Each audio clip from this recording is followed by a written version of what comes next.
Nasamsam ng Highway Patrol Grupo HPG ang 1.2 million pesos na halaga ng smuggled cigarettes sa sitio Migkampong, Barangay Batulawan, Malidagaw SJA Bar kaninang umaga. Ang detalye mula kay Joelyn de la Cruz. Ikinasa ang operasyon sa Barangay Batulawan, Malidigaw, SGA alas 7:45 ng umaga kanina.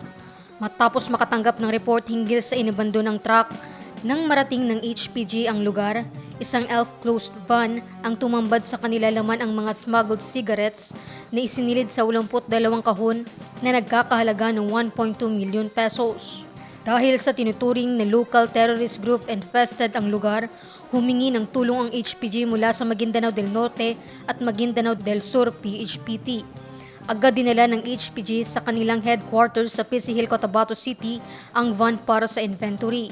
Nagkaroon pa umano ng standoff sa pagitan ng mga unidentified uniform personnel na nakatalaga sa isang military detachment border checkpoint nang harangin umano sila ng mga ito kasama ang 4 na personnel ng Libungan MPS. Matapos ang 20 minuto ay nakatawid din ang team patungo sa headquarters ng mga ito sa PC Hill, Cotabato City. Ito iti-turn over natin to sa custom.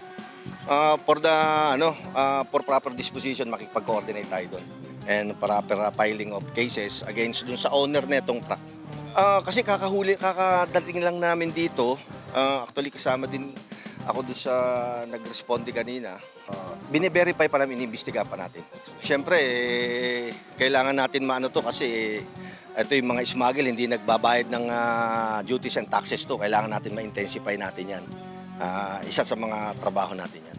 Makipag-cooperate lang po kung meron pong mga ganyang may mga ganyang bagay, may mga makuha silang impormasyon, baka po pwedeng ipagbigay alam po sa amin, sa kinauukulan, sa amin, sa HPG. Kasi alam nyo naman ang trabaho ng HPG, nasa kalsada kami. Isa sa mga mandate natin.